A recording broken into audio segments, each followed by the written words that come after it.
Welcome to Is It Halloween Yet? Episode 7, a spooky little podcast where we talk about all things horror and ask, is it Halloween yet?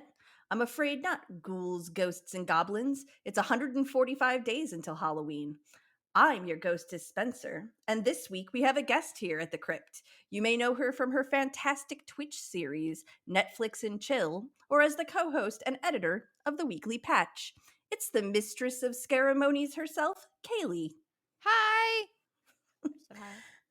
So this week we've got news, the penultimate Conjuring verse episode, The Conjuring 3, The Devil Made Me Do It. But first, let's see what's on the slab. Social media, fraternities, cyberbullying, and murder all come home when Initiation comes to Blu-ray on July 20th. It's a social media movie that's not a found footage movie, so I don't know how that's gonna go down, but I'm probably gonna watch it and probably I'm review it. also probably gonna watch it, but I'm a little sad it's not. Like, I would have been way more into it if it was a found footage movie.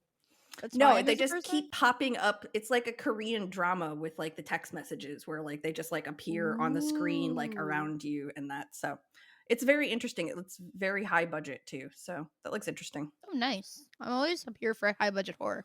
Yeah. South by Southwest cinematography winner Gaia will be heading to theaters on June 18th into VOD on June 25th. Gaia tells the tale of an ancient organism that lurks in the forests of South Africa and the unlucky forest rangers who encounter it and a family with a cultish devotion to her. The trailer's really pretty. Like, as we'll get into in we talk about the Conjuring, that's my thing that I'm most disappointed about with Conjuring 3 is it looks like trash on top of not being good. Spoilers for the It's so weird. I wouldn't even say it looks like trash in like the way that it looks low budget or something. It's just like specifically the cinematography and the frame scening choices and just yeah, it's it's just so like weird. tight shot, tighter shot, tight Everything's shot, so tight. tighter shot, tight shot, tighter shot. It's And I'm like like, watching Drag Race Down Under. Everything, like, did they film this in a really small room and they're embarrassed? Why is everything so tight? yeah, It's not even in a good, like, makes you feel claustrophobic kind of descent way. It's just like, could you zoom out a little? I'm like, a little? Why just are a we tiny bit. here? Someone who doesn't have a problem with tight shots is District 9 director Neil Blomkamp. He's back with a mind-bending tale of what looks like a virtual reality gone evil with demonic. The trailer is out now and the movie will be heading into theaters on August 20th. I know a lot of people, including myself, have been disappointed with his work since District 9, but Demonic looks like the kind of medical technology meets horror movie that I want to see more of. I don't know what's going on in that trailer is really what it boils down to. I worked at the movie theater when District 9 came out.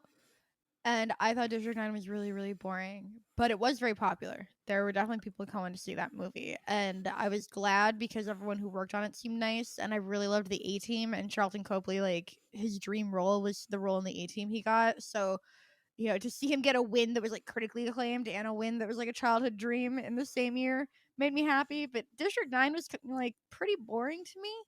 And so I have not been disappointed in his work since. I've been unsurprised by his work since. That checks out. He's very slow. Like if you're not Yeah. into the slow like character stuff, I like love that's the others. Like, I'm not against yeah. a slow movie, but it was just, yeah, it was very slow in a way where I was like, okay, well, as long as it gets somewhere. Oh, that's where it went. Oh, That's it. okay. Well, that was fine.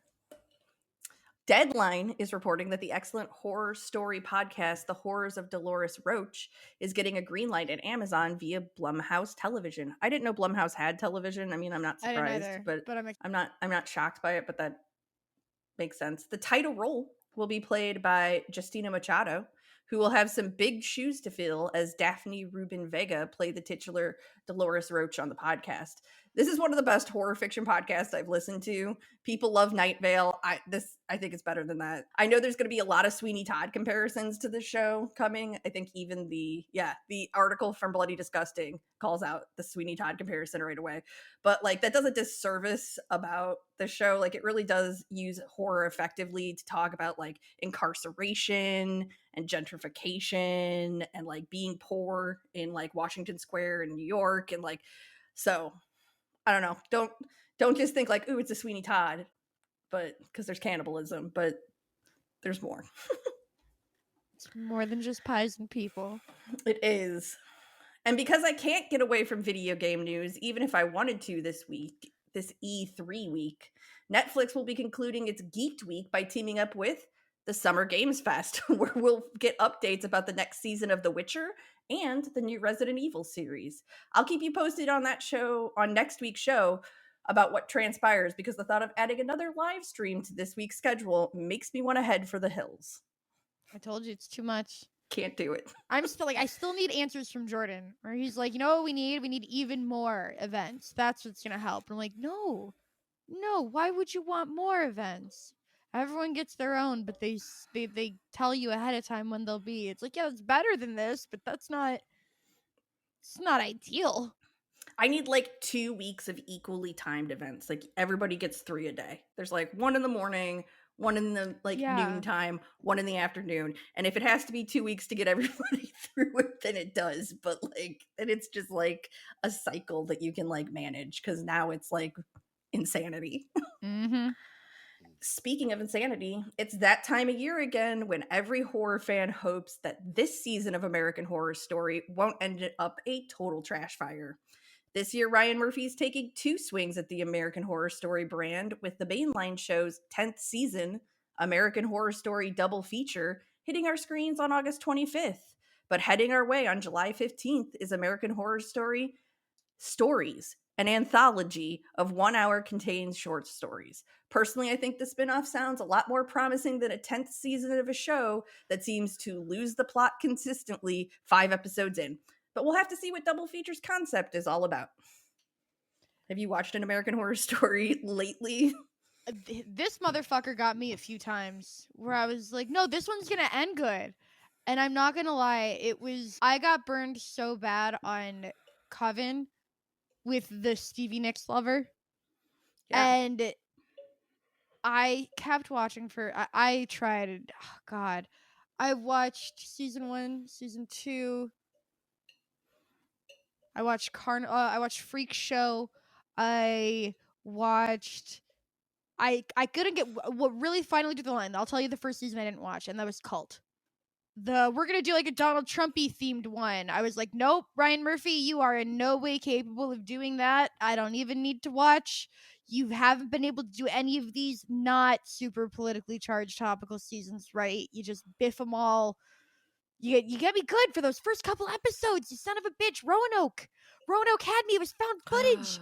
It's so good, and then it's so bad. It's so good, and then they got me, and that was it. And I think Roanoke was the one right before. I feel like Roanoke was the one right before Cult. There might have been more in between, but Roanoke was the last one where he got me. I watched Roanoke live as it was airing, and I was like, oh man, it's found footage. It's got Lady Gaga again, and she was amazing. And Hotel, this is gonna be great. No, you son of a bitch. You son of a bitch, how dare you? I just wanted to pull him by the lapels and shake him. So, no, I don't watch American Horror Story anymore. But I'll tell you what's not promising. The fact that he couldn't decide between 2 cool concepts, so he's doing something called Double Feature. That's not promising.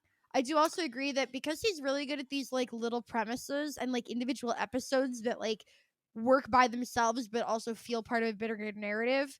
If American Horror Stories is just the best episode of every season of American Horror Story, what if just that episode?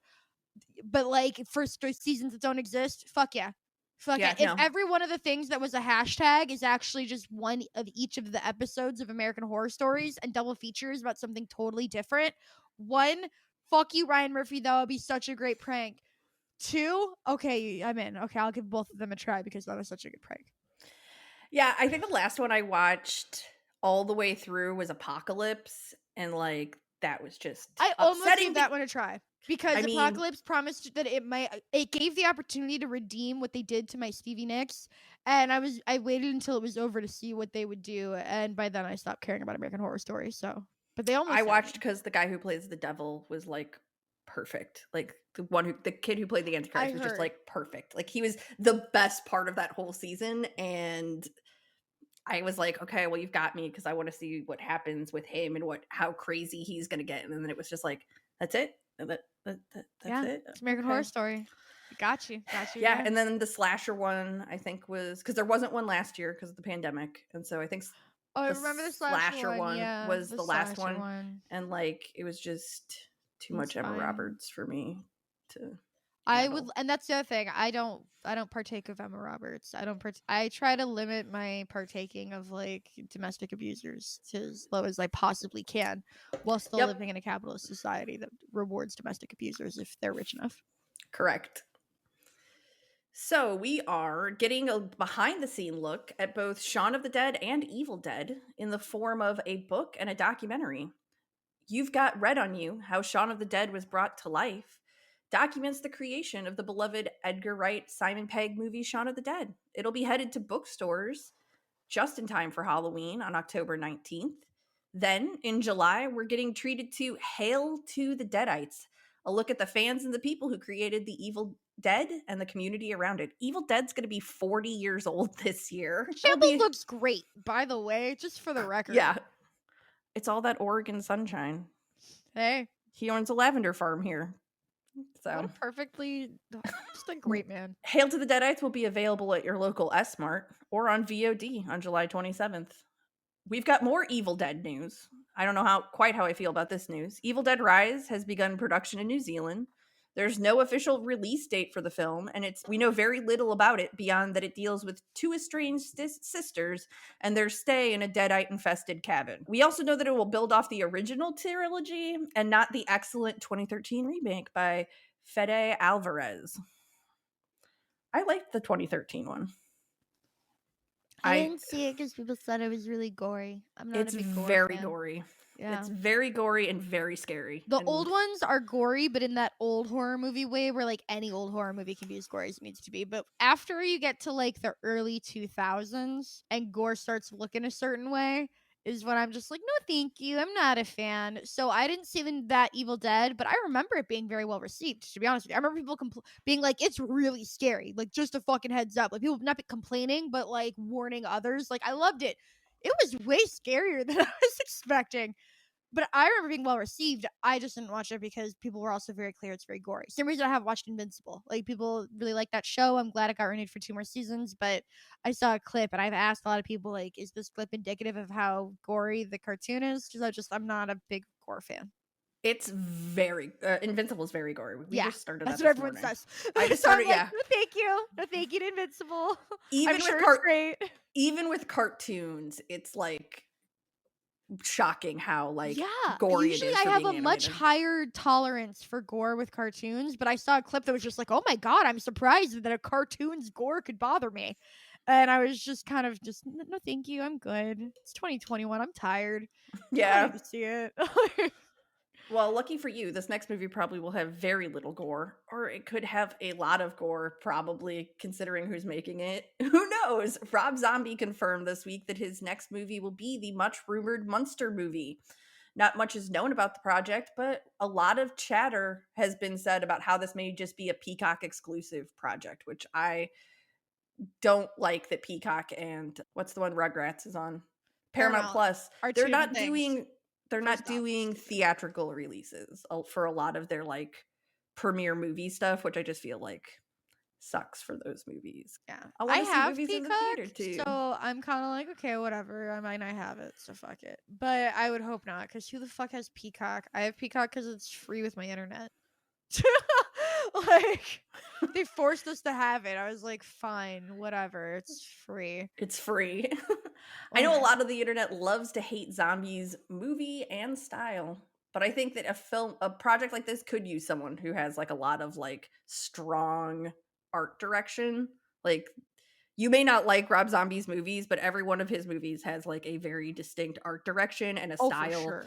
So And like the thing that I didn't know, so I'm not sure how many people who aren't like really, really into it know, is that Rob Zombie is a huge Monsters fan. And he's actually been chasing this project. Like, this has been his dream project for 2 decades.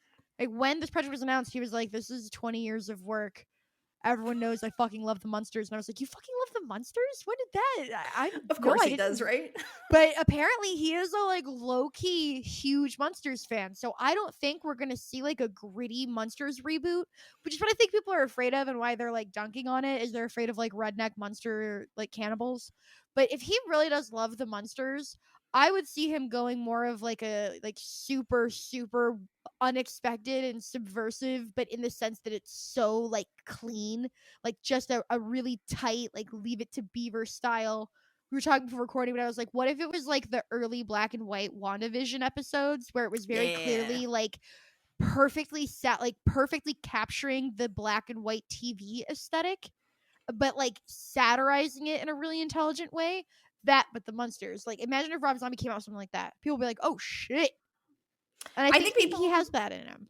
I think people who think of him only as the like redneck zombie guy, like movies, like clearly haven't seen Lord of Salem. That really doesn't. That's like Yep. one of the best witch movies like ever made. So I just think like he's definitely done a lot to get that title, and but I think he has also done a couple movies more recently that like break away from that formula. I think after Halloween, he's kind of like said what he needed to say, like using that imagery because it's his movies have been seemingly very different after Halloween. Like 31 feels very strange to be like that movie's just so weird.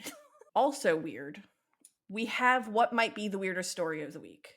Conjuring 3 and Curse of La Llorona director Michael Chavez says that the Curse of La Llorona isn't actually a part of the Conjuring universe. This makes absolutely no sense, and there's a huge difference between Easter eggs and giving characters speaking roles and parts to play in both stories. Never mind the fact that Annabelle herself shows up. The movie's even marketed as by the producers of The Conjuring. Why bring this up now? Why not bring it when the film was rolled out? Conveniently, now, the film that received the worst reception of the Conjuring verse isn't actually a part of it. And it's like on a technicality. He's like, well, all the producers weren't a part of it, and all of the team wasn't a There part of was it. one specifically, not even like not the whole team. Well, one of the producers wasn't involved, so technically it can't be fully in this series.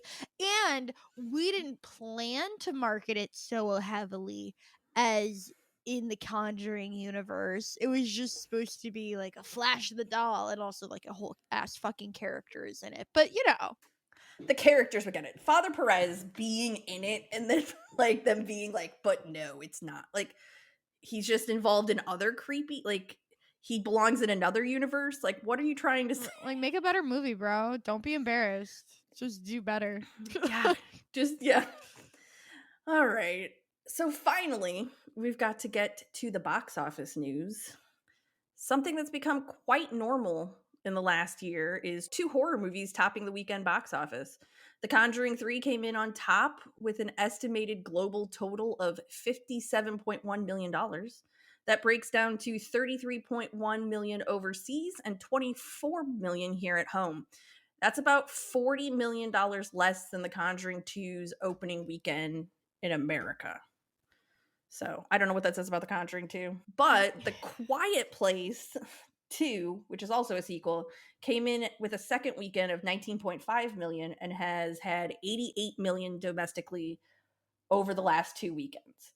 So it's not that people don't want to watch horror movies, I don't know, or even if they don't want to go to the movie theater. The Quiet Place 2 wasn't on a streaming service, so you couldn't just stay home and watch it on HBO Max. So that might be that everyone was just like, I'm gonna stay home and watch it on HBO Max. But like, I don't know. Maybe people are just tired of The Conjuring at this point. This is like I hope so, because it's the a bad movie. seventh or the eighth, depending on who you talk to. Conjuring movie. I cannot believe it. I like it just no, see one of the producers wasn't involved, so actually technically this character that was directly foreshadowed in the Conjuring movies and shares a character with the Conjuring movies and features another demon from both Conjuring movies in the form of an actual real life doll prop that's in both movies. No, it's different. I can't remember. Does La Llorona show up at the end of one of them? Yeah, I thought she showed up at the end of the second one. That's why it was like you knew La Llorona was coming.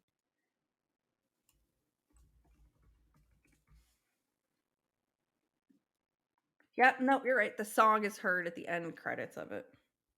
Like the reason everyone was like, "Oh, La Llorona's coming," is because it was foreshadowed in the previous Conjuring movies. That's why we all were like, "Yeah, La Llorona, fuck yeah, that's the new spinoff thing." Cool. That does it for the news this week. Now we're going to talk about The Conjuring 3. And if you've heard The Conjuring 2, The Conjuring 1, you know that I am not going to just talk about the movie. We're going to have to talk about the Warrens. And I just can't with the Warrens. I'm glad this is like almost it. I'm like almost at the end. I got to do all of the wrap up ones next week and then it's over. So I'm just tired of talking about the It's never Warrens. over. It will be. I don't think they're going to make another Warren movie. I think I we've hope seen. not. I I hope think not. them and I think the end of this movie is the like farewell and the send off The to. entire movie was just like a weird Warren porn. It was so strange. So how do you want to go about it? Do you want to talk about the movie first and then get into all the stuff that's going on around Yeah, it? so let's talk about the movie and like just like pretend like the movie is just a movie in a bubble, Yeah. because in a bubble it's already like enough to talk about. And then we'll get into why, like, because at the end of the day, like, you can have two separate conversations but without even seeing the movie is immoral and shouldn't exist, and that's like a whole conversation we'll have, kind of just like, we'll have that conversation. But here's the actual movie and why the movie's a bad movie, let alone the people making it bad people. Like, Right. it's like, here's why it's bad and here's why they're bad. Like, oof. Yeah, I like Conjuring 2 is probably one of my favorite like horror like haunted house horror It movies. really hyped me up for Conjuring 3. Conjuring 2 was really good, but I always felt like it was really good because I thought Conjuring 3 was going to be even better than it. And Yeah. now, like, the more time passes, I watched Conjuring 2 in theaters. And I didn't watch it again until like a year ago because I Okay. was waiting for Conjuring 3 to come out, and then all of these spin-offs are coming out that were shitty. We've gotten like one good spinoff. So it's like I've been waiting for all these shitty movies to come out, and so like my love for Conjuring 2 kept getting diminished because every time I watched it again, I was like, man, I remember when I was like, oh, the Crooked Man's gonna like get its own movie, or is gonna be like, I thought the Conjuring 3 would involve the Crooked Man in some way. And now we know for sure it didn't. But when it was announced what Conjuring 3 was, that killed all absolute hype because I was like, oh, that's immoral. But I was like, oh, so nothing to do with the Crooked Man? No. Okay. This seems more like about the Warrens than it is about a haunted house or anything. Like, I liked Conjuring 2 was great because it was like this really cool house, and it was like in England, which is like just a slightly, it's like uncanny valley America. Everything's just a little Yeah. weird. Yeah. So as an American especially, everything's a little unsettling because it's like the beds are a little bit different size and the houses are set up different, and there's like, I don't know, chimney sweeps or whatever. Just even the idea of like council housing, like we don't Yeah. really have that. So I remember looking up council housing and being like, shit, I wish we had council housing. The right? growing up in like the projects and finding out what council housing is and just being like, they get They do what? houses? They just get, and I'm watching part of watching The Conjuring 2 was being like, I'm sorry, this was public housing they were living in? It Yeah. has multiple stories. They had that many kids and not everyone had to share one big room? What the fuck? No Yeah. one was sleeping in the living room? Like, yeah, crazy to me. It's insane. I also think that they do a good job of bringing like I talked about it last week, but they do a good job of bringing the skeptical perspective that really flavors that whole poltergeist like story. They aren't afraid of the not so truthful elements of the story because they're willing to be like, well, here's all these other people who also investigated it and they thought it was a hoax. They do a thing where it's it actually isn't a host, it's this demon, but it makes that better in a way, like you feel like it's actually real, where I feel like they're so because they probably know it's like super dicey to be doing a thing where a guy actually died, right? Like they're real like cagey about any of the things that would be like Yeah. put the Warrens or anyone in this movie in a bad light. So here's the weird part. So this movie, so for those who don't know, The Conjuring 3 is called The Conjuring 3 The Devil Made Me Do It. And that is in reference to the defense that was used in the murder trial of Arnie Johnson, who killed his landlord. And we'll get into the details of the murder, but just, he was the first person in US law to use the "I was possessed by demons" defense. It had actually been used in England prior, and I knew this, but the movie actually does. To its credit, I was surprised when it referenced this. The movie does say, like, this isn't the first time ever. In England, like 30 years prior, they had tried the "demons made me do it" defense. It didn't work then because demons aren't real. And so they're like, yeah, but we're going to do it anyways. And it sets it up like I was prepared for a God's Not Dead style courtroom drama proving demons are real. And I Yeah. was confused how that was going to be scary. That was my first confusion. Like, this is a courtroom drama. How are you going to make it a scary movie? That's weird. So that was my first thought. But the movie doesn't do that. The movie spends so little time on the actual trial and barely mentions the outcome for obvious reasons. Right. So it's like there's constant questions of why did you choose this case to make a movie about? You seemed to want to make a movie about how the Warrens are an amazing love story that have helped countless people, and even when they get it wrong, they come back to make sure that they do right by the family. And you could have picked way better examples, and I don't understand why the trial needs to be used. So the movie itself starts. Oh, does it start with the 911 calls with the little boy? How does it even start? No, I it can't starts with even. the exorcism Right, of the little boy. of So the brother. Yeah. in real life, there was this like 10-year-old kid whose parents were like, he's not schizophrenic, he's possessed by demons, because this is the height of the satanic panic. Like, this is 1981. This is when the satanic panic is really getting juicy. So these parents are like, my son is definitely possessed by a demon, and that's why he's, having seizures and, like, doing other things that, like, there's, look up any person that's been accused of being possessed, and it's just a specific type of mental illness or a couple untreated mental illnesses. But it's one of those situations. And so the Warrens are like, yeah, we're going to exercise the shit out of this child. And they do so. And then a few weeks later, the fiance, soon to be husband of this little boy's sister, murders his landlord. And as the police are investigating this murder, Lorraine Warren contacts the authorities to let them know, oh, don't worry, that dude, he was possessed by demons. I just exorcised his girlfriend's little brother. And the demon clearly, obviously, must have gone into his body as a result. And that's why he murdered his landlord. Now, he murdered his landlord when he decided not to go to work, and his landlord bought him and his girlfriend's sister and brother and a friend and his sister's daughter, who was 7 years old and present at the time of the murder, all Correct. lunch. This landlord bought them all lunch, bought them all booze, got everyone shit faced. He got shit faced. He started dancing with this dude's girlfriend. Dude gets pissed, murders him in a drunken rage. Lorraine Warren's like, nah, dude, it was demons. And that's Like, the case. I've now seen this movie twice because I watched it when we watched it, and then I had to watch it again so I my should have partner watched can it see again. I it. thought about it, but I was like, it's bad and I'm by myself, so fuck it. Yeah, and so I watched it the second time, and I think when I watched it the second time, the thing that got me the most upset about it was how they treated the victim of this thing. They In make this him out to movie, be a fucking asshole. By when all intents purposes, like what we know about him from like people around town and like stories about him he is that was a like dog boarder. He he was owned a a dog. boarding house for dogs, and he let them live there rent free if they helped him take care of the dogs. So they keep you see the term landlord used to describe him, and he wasn't even charging rent. He was Yeah. like, "Will you play with my fucking dogs and you can have a place to live?" Yep.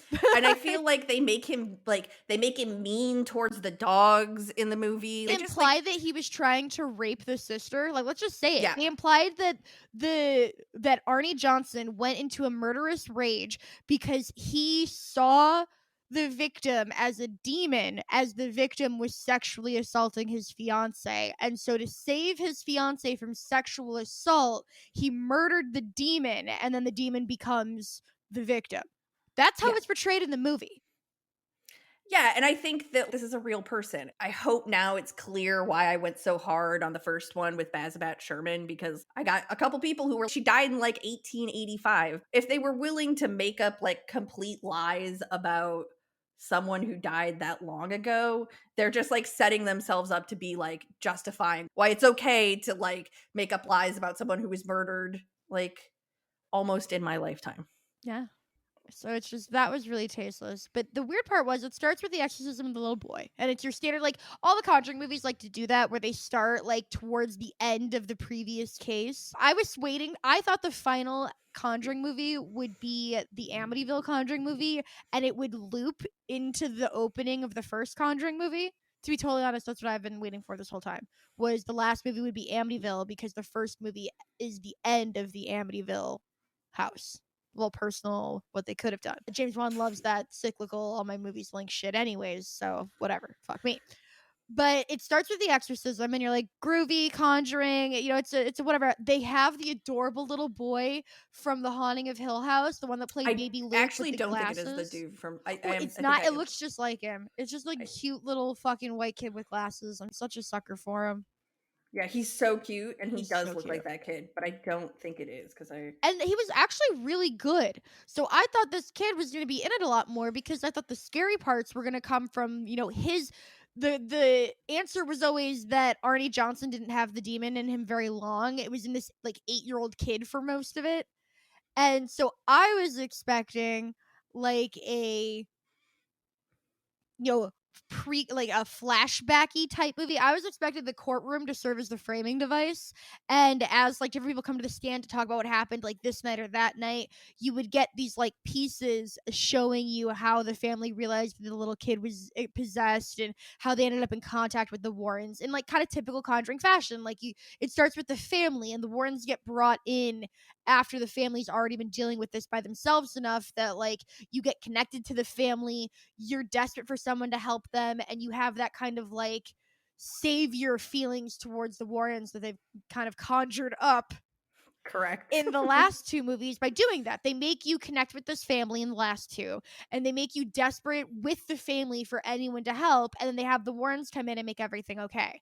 And so you feel these like, oh, my heroes, you saved the day feelings towards the Warrens. And so, this was supposed to be the one time that they fucked up and they thought they saved the day, and then, Arnie murdered somebody. So that's what I thought it was leading up to. And this was supposed to be told as like Ed and Lorraine, like repentant and like their biggest failure type thing and like how they fucked this up. And it kind of does that. It does the exorcist thing with the little boy, and then you see Arnie get possessed, and then you see Arnie and his girlfriend be like, oh, let's get our own place. And then you see the day of the murder, and you see the murder happen, and you see Arnie dazed walking down the street, getting picked up by a cop saying he thinks he hurt somebody, which is very similar to what happened in real life. He was just covered in blood, walking in a trance, well, like comatose, just Oh walking. no, you are right. It is it is. It's Julian Hilliard. We thought it was a different actor, but it is the guy. It is the kid from Hill House. He's so cute. He's He's just got also in that. WandaVision. Oh, is he? Oh, is he one Yeah, of the twins? yeah. Oh, that's cute. See, he's a cute little kid. I just love him. He's just, I want to pinch his little cheeks. His face was made for giant oversized glasses, and there's nothing cuter than a kid with giant oversized glasses. And he keeps getting he keeps getting put in these movies that take place in the past so he can wear giant 80s oversized glasses, and it just keeps making me happy. So shout out to him. He's the best part of this movie, and he should have been in it more. Because you get the murder, and then you get the Warrens being like, you get his girlfriend calling the Warrens like, what the fuck? He murdered somebody. He's in jail. You said the demon was gone. What's going on? And it's like, oh shit. The Warrens go to the courthouse with the lawyer and they're like, we're going to plea, where they're setting up this court thing. We're like, we're going to plea demon possession. And the judge is like, you can't do that. That's nonsense. And they're like, there's precedent in Britain.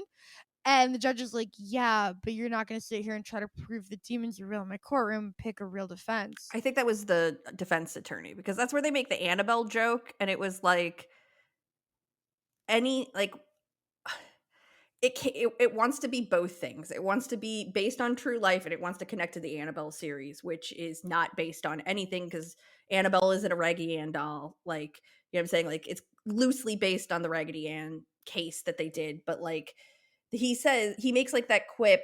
He makes the quip to the defense attorney, because I don't think it's the judge. I think it's the defense attorney that he's Mm. talking to when he says like the existence of God and stuff, right? He makes the Annabelle quip, and then I thought we were going to get a like scene where like we see Annabelle do her like demony Annabelle shit to like scare the defense attorney, but it just cuts to the defense attorney being scared. It was like anytime there was a chance for them to be like, here's an actual demon, they were like, no demons. There's no No demon. creatures. There's no demons. We're not doing any of that. And I'm like, but this is a Yeah, Conjuring because movie. this is That's the kind thing. of what you do. The demon, the way that they set this up, and the reason there's no demon is just the way the demon works is that the demon will possess you until you murder someone. So because Arnie murders someone at the beginning of the movie, the demon goes away. But then the demon's like low key possessing him throughout the movie. So it's like, what the fuck? Did the demon go Because away or it's did not the a demon not demon. go away? Because it's It's not a not a demon. demon.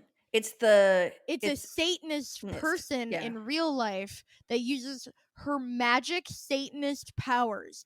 They're real. She has magic, real Satanist powers to control his mind and make him think that the demon's still possessing him. Like it's just nonsense all the way down. But I thought it was the judge because in real life, what happened is they did try to plead demonic possession, and the judge did say, "Get the fuck out of here, give me a real defense." True. And they pled not guilty for reasons of insanity, or then they changed it to not guilty for like self defense. Yeah, and I think they also then ended up pleading it down from murder one to manslaughter, Yeah, which is and so then why he he got got it. manslaughter he got manslaughter. I think he was supposed to serve 15 and he served 5, and then he was in a mental institution for a minute, but then he's out. He just got out. He's free now. This guy that murdered somebody with a family, and that family's very much still alive. He's out of jail right now. So that's fun. He got to go see this movie in theaters. This movie about him and how the problem is that the movie shows the exorcism of this little boy, and the little boy's basically about to die because of the exorcism. And so Arnie's like, "Take me, demon, possess me!" And he heroically takes the demon into him to save the little boy. So when later he murders somebody, he's like, "It's okay. I murdered somebody, but it was to save this little boy." So it makes him out to be a hero for murdering someone, a real Yeah. person. He murdered a real person, but it's okay. He's a hero because he did it to save a little boy's life. And that person he murdered, they were kind of a dick. It's fucking bizarre. It's just so beyond what's acceptable when you're dealing with real people. I thought we're well past true crime podcasts, like really hammer homing the idea that if you're going to talk about true crime, your focus needs to be on the victim and not on the thing. It's like that terrible Zac Efron, who is he? Serial killer, Ted Bundy. That I was like, terrible not Ted Dahmer. Bundy. I always It's get not Dahmer and Dahmer. Bundy mixed up. I know. I was like, not Dahmer. Who's the other one? It's the charismatic one. Yeah. Right? But that Zac Efron movie is just like a total like, look at Ted Bundy. Isn't he hot? He has girlfriends. Ted Bundy fucks. And you're just like, what What the are we fuck? doing? Yeah. No, unacceptable. And this So just feels like this feels like a movie that would have been made in the 90s, not in it a does. society that has internalized that if you're going to talk about true crime, it's about the victim. I think that's one of the reasons that it's such a problem that this movie, like the Conjuring 3 has come out in 2021. The original Conjuring came out in 2013. And you're right. I think that like you say the 90s, I would even say that this is a right around here, like a 2008 to 2014. We weren't thinking about things like this. And it feels like this movie was written and delayed for a fucking half decade plus. And if it had come out in like 2018 even, I don't know if we would have been like, "Oh, feels a little weird," but we wouldn't know why, and we'd look back and go, "Oh god." Yeah. But this movie is just we are past this movie as a society. We really are. And that's the bottom line. And I think they know that, and that's why they turned so much of it into let's, pay attention to the Warrens and this great Warren love story for some fucking reason. And half of this movie is just like Warrens are the new Harley and Joker. Like, stupid people might think that they're a great couple, but then if you learn anything about them, you'll be like, oh God, he had a 15-year-old girlfriend that he had raised their child while they did this. That's the thing that is crazy to me Talk is about their that 15-year-old girlfriend. I really wanted to segue into a place where you could talk about so his we I talked 15-year-old girlfriend. I talked about it last week too, and I'll talk about it again because I just no one is talking about it. Like Yeah, literally nobody no one is. is No talking one is about it. talking about it. There was one Reddit thread that said Google Judith Penny, and it was like downvoted to like that was it. That was the whole title. There was no body. It was just please Google Judith Penny, listen to her story. And like she was 15 and like she like the end there's a Hollywood Reporter article. I talked about it last week. I'll link it this week. The end of that Hollywood Reporter article will always be the thing I think about when I think about this movie because she talks about how much she gave up and how like mad she is that she like allowed herself to be in a relationship with Ed for that long and how much she gave up and like what she lost because of it, and she's just like broken up about it, which is just like And then we get to see this thing where it's like Ed Warren randomly saves his wife from wandering off a cliff. But he's got that bad ticker because of Satan. yeah, that's the other that's why he does that's why the Warrens don't know they did anything wrong because Ed sees it and then he has the heart attack, Mm-hmm. which is just like okay, but like Patrick Wilson is part of the reason why I come and watch these movies. I don't need to see Patrick Wilson sweating and like panting, It which is was like what he weird. does like 90% of this movie. It's so weird. He's like in and out of the hospital. You'd think that the real Ed Warren died in like 1983. He died in the 2000s. So I don't know why the fuck they were like, it's really important to us for us to establish that Ed Warren was like one cheeseburger away from keeling over when this fucking situation was going down. Because he lasts for a minute, a sweaty, sweaty minute. Really gets me is we do all this, and so we're at the part where I thought the trial was gonna start, where they like go to the defense attorney and are like, okay, you guys don't understand. The defense is that a demon did it. He didn't do it. And then the movie cuts to when the little boy and his family move into the house and he originally gets possessed by the demon. And at this point, we're like 15, maybe 20 minutes into the movie, and I thought was maybe even earlier, maybe it was only like 10, but it was good enough in that I was like, oh, now the movie's about to start. Because what I thought was about to happen is we were going to see a real ass Conjuring film that was going to show, him get possessed, which actually that part was really cool. Those like 5 minutes, that scene with this really well done, like this kid actor is a great kid actor. So he's amazing in it. There's a waterbed because it's 1981. So there's like this really creepy waterbed scene where he gets possessed after fucking around on this waterbed and like a demon like engulfs him, and it's really cool. And you think like, okay, now we're gonna see how they find out who the fuck the Warrens are. We're gonna find out how we got to the beginning of the movie, and then once we catch up with the beginning of the movie, we'll go through like we'll rush through and then the defense didn't work, and then he ended up getting found guilty, and then he went to jail. Sorry about it. And then movie ends. But instead, we get that one scene, and then it cuts back to the hospital and Ed Warren's ticker. And then it's just Ed and Lorraine Warren just holding hands and talking about their first date and just being couple goals for like 45 minutes in between scenes of this really strung out looking kid in an old school like hospital mental asylum jail losing Mopping his fucking floors shit and and just mopping like floors. Yeah, like losing his mind, like tripping on really bad shrooms the whole movie while they're like, "Oh, we just love each other so much." They're giving each other butterfly kisses and shit. the thing I don't like about it is it has a Mortal Kombat problem. So like Mortal Kombat, I can never remember all the bosses' names, but it's like in the first Mortal Kombat, like the main guy, is it Shang Li? Is Shao the Kahn? main Shao Kahn? is Well, the Shao first one. Kahn, Who's the his boss? movies, Shao Kahn's his boss. Okay. So then it's like, but that's the problem. Like, it's like there's like one boss, like there's one guy you think is like the ultimate whatever in that universe, right? And like they have built the Warrens to be like the ultimate cult people in this universe, right?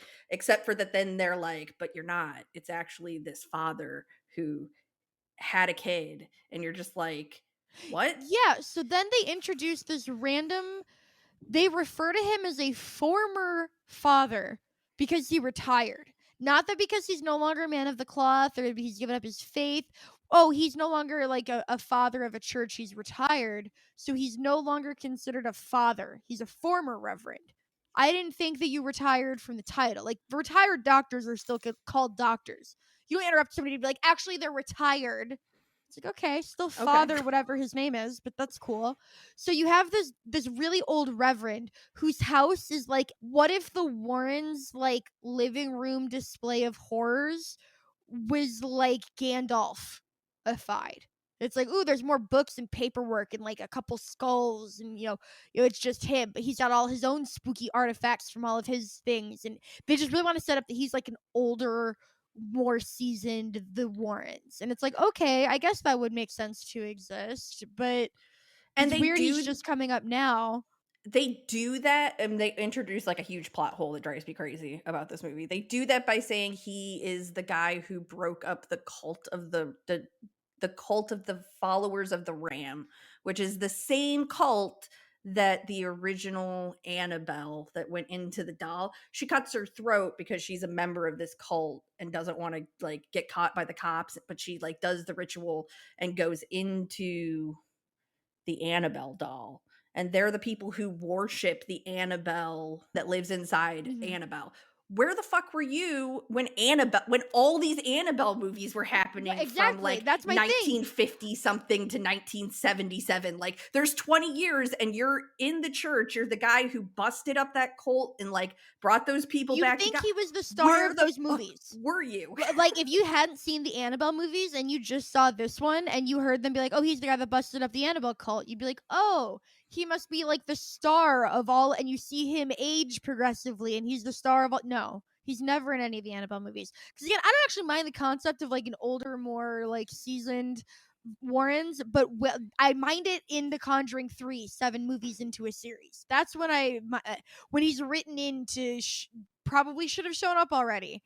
And then, yeah, so what happens is he's introduced very briefly, and to be honest, I was confused why he was introduced because they don't feel like they need him. It doesn't feel like they like this doesn't feel beyond the Warrens' normal scope at any point. But for some reason, Right. they reach out to him, and he's like, "Yeah, I'm like you, but better." And it's like, "Cool, okay, I guess." And then they ignore him until the end of the movie, where they realize that this whole time the for some reason there wasn't enough victims. So this movie makes up more murders. They make up this like college age girl who gets sent this evil satanic totem and murders her best friend for the cult and then kills herself.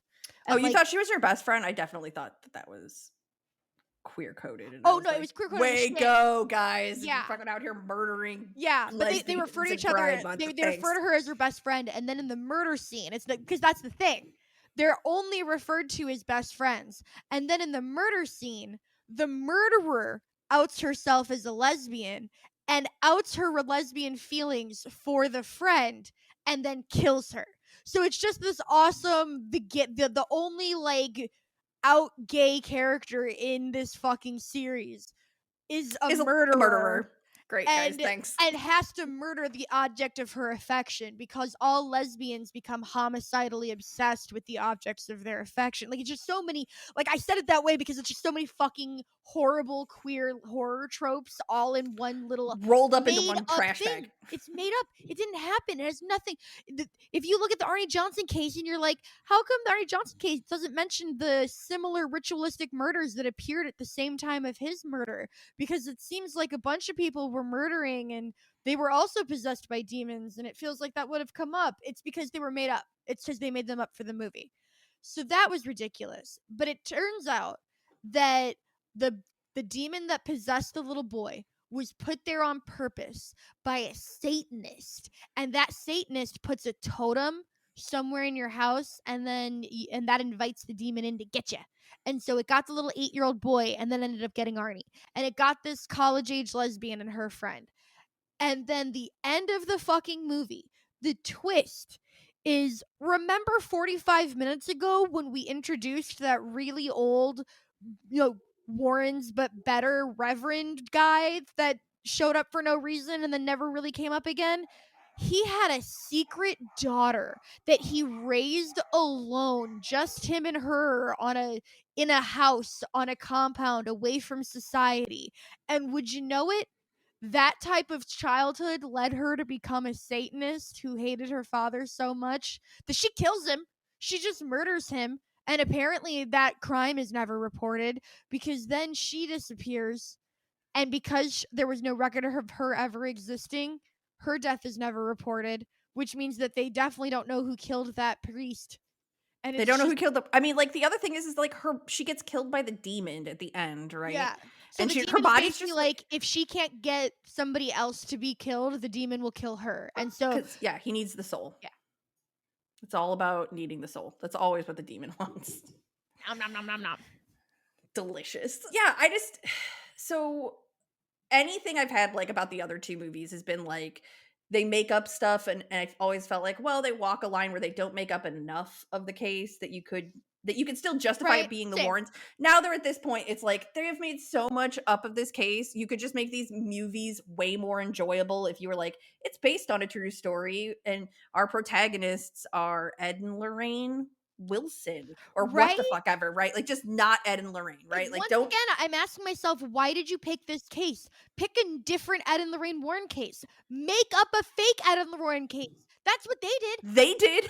Shit. Just make up shit like they did. Why did you feel you needed to do this case and then you ignored the details of this case, wrote a different case, and then shoehorned this one into it? Barely focused on the actual trial. Like, no part of this movie made sense. The only thing I was cautiously like excited about was I thought we were also going to get the like trial, but I thought it was going to be like we're going to go through and give you the greatest hits of like what these Ed and Lorraine cases are, and we're going to use these different Ed and Lorraine cases in a court of law to prove that Because that's what they demons are say. real. When he's talking to the defense attorney, he's like, I've proved demons are real hundreds of times. He just says it. Ed Warren, with a straight face, just says to a fucking lawyer, I've proved demons are real hundreds of times. I have so much evidence. And it's like, cool, do it. No, I was just waiting for them to do it. And they didn't. So why set it up? It was fucking baffling. It's so bizarre. It's It's like just somebody made them. It's like Lorraine Warren's will was like, you can keep making Conjuring universe movies, but you have to make a movie about the Arnie Johnson case. That's what it feels like. oh, the other thing I was going to say is there's too many references to horror movies. Oh God, We yes. we get it. You've seen horror movies. It was so bad. The very first like 5 minutes, the very first shot, because it starts with the exorcism. And so if it starts with the exorcism, the random priest they always have to get, because Ed and Lorraine aren't allowed to do them themselves, shows up dressed like the exorcist from The Exorcist. It's raining. He does his own little look. Did you guys see The Exorcist stand in front of the house looking up shot? And then the movie starts. And it's like, you really started this movie and your first money shot was a ripoff of The Exorcist? I mean, like I don't mind that as like a movie tactic. Like Tarantino does that. Like that's basically a Quentin Tarantino movie. Is See, just and like like we said, we watched it together, and when you said that we watched it, and I was like, the difference is that Quentin Tarantino typically hopes you didn't see the movie he's ripping off, and that's this fair. one is like, right, wink, wink, and it's so jarring because I don't mind an homage, I really don't. But give me a twist. Make it Ed and Lorraine Warren looking up. Make it like you have to do something besides being like, remember this shot from this better movie? It's just But you can't like my problem with that shot specifically is like in The Exorcist, when The Exorcist shows up and we get that shot, it's like help is coming, the cavalry is coming, and this priest literally gets clowned out like 5 seconds into the exorcism. Like he gets hit in the head with a plate, and so Ed's doing the exorcism he does it anyway. himself anyways. What's the point? Stop coming up with reasons why they have to get rid of the priest so that Ed can do the exorcism. Like, that one, I think someone did I was looking at the thing. There's like a Pop Sugar article. Oh, maybe it's a video. I should have watched the video. But he says the guy was like, he loves making love letters to horror movies. And the one that got me was one I don't think will get a lot of people because they just haven't seen it. But the Satanist in the end of the movie, because I went back and watched Audition, the part of Audition I was thinking of. There's a part in the Audition, if you haven't seen that movie, spoilers for a very old Japanese horror movie. There's a part where the main girl in Audition is taking acupuncture needles and she's sticking them into like the eyes and the tongue, and she makes this very distinct noise when she's doing it. She's like tick, tick, tick, tick, tick, tick, tick, tick, tick, tick. The Satanist starts doing that when she has Lorraine like down on the ground with a knife, and it's almost identical to it, like the same noise. And I was just like, are they just badly trying to reference Audition? Like, what is Yeah. going on with all of these? Like, it literally was like so distracting that you were just like, is that a reference? Are you trying to like tell me? I get it. You've seen horror movies. I would hope you've seen horror movies. Yeah. You're directing a horror movie. That's the difference between an homage and what they did continuously throughout The Conjuring 3. Because we watched it with there were 4 of us, and all 4 of us, when that first exorcism shot came up, we all went, "Oh yeah, we've all seen The Exorcist too." Like Yeah. nobody was like, "Oh," it was literally just like, "Yeah, we've all seen The Exorcist." No one was And the fucking impressed. waterbed isn't the waterbed is very similar to Johnny Depp getting yanked down into his waterbed and then spit And then back up, right? It was just like, I get it, you get it, we get it, we all get it. You grew up watching horror movies. That the crafting around this movie makes me mad. Just like the actual like cinematography and the just like the cinematography and the like things that would be under the guise of the directors. All the actors again came to play. Like, you like to see that. Most horror movies don't have actors who are like down to be in it and be ridiculous about it and just like go for it. We've never had that problem with the actors in The Conjuring. They've always cast people who are just like down to chew on the entire scenery in the room, which I appreciate.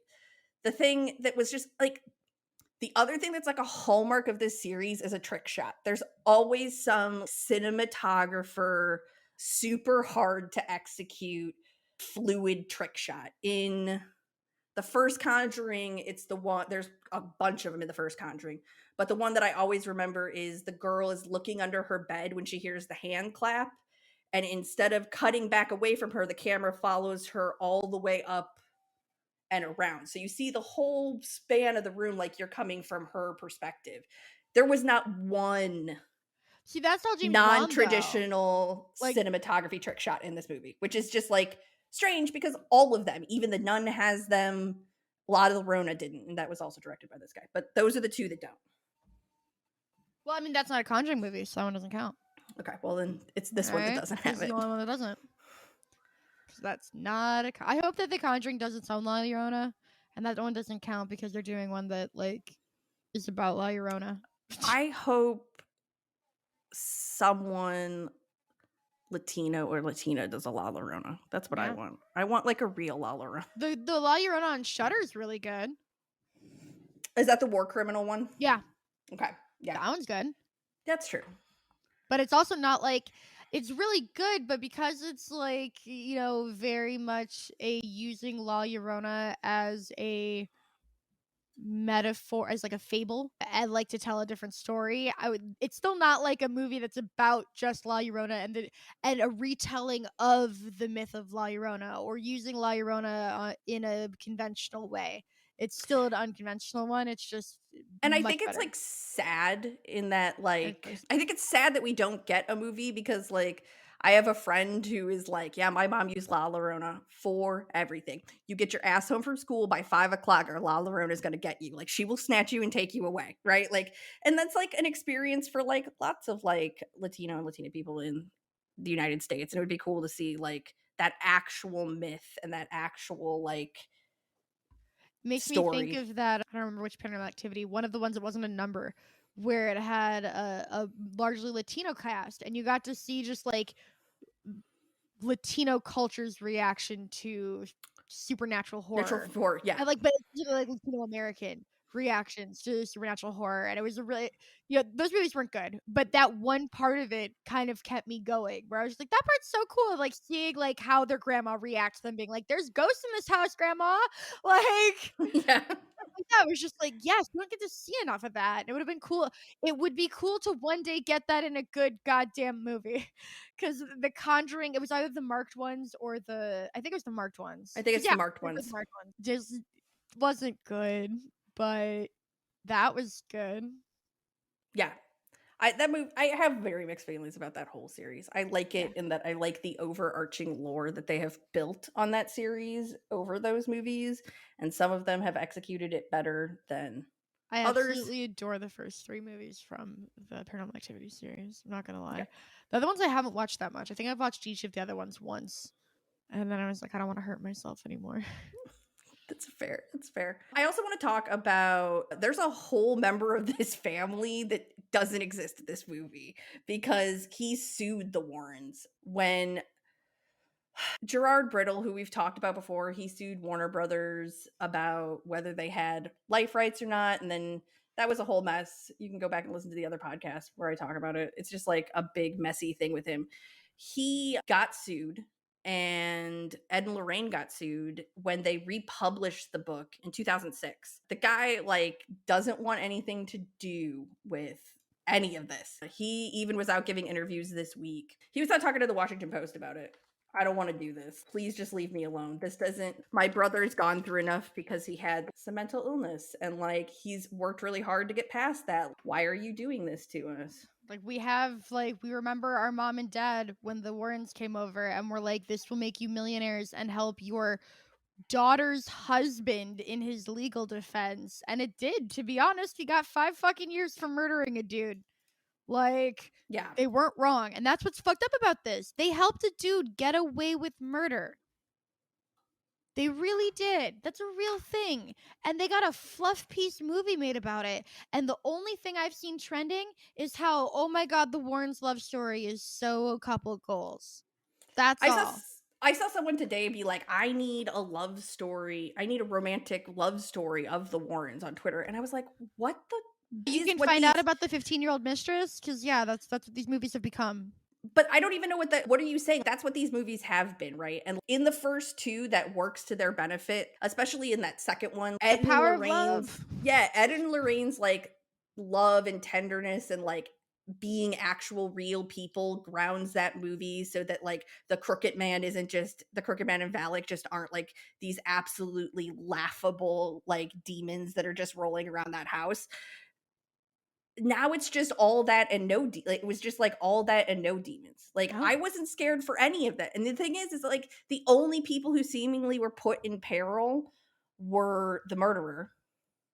He gets like yeah. the Satanist gets control of him again in jail. So you're a little bit like, okay, is he gonna die? But you can't die because I know how this ends. And they're probably not gonna kill him off. And then like Ed and Lorraine, you're like, Ed and Lorraine are alive. They're not gonna die. This is the first one I have felt like no stake Stakes. for Ed and Lorraine possibly dying or something bad happening to them. Even though I know even in the other ones that nothing bad happens to them in real life. But this one just there was just none of that fear. There were no stakes in general because it was like, he doesn't, he killed somebody.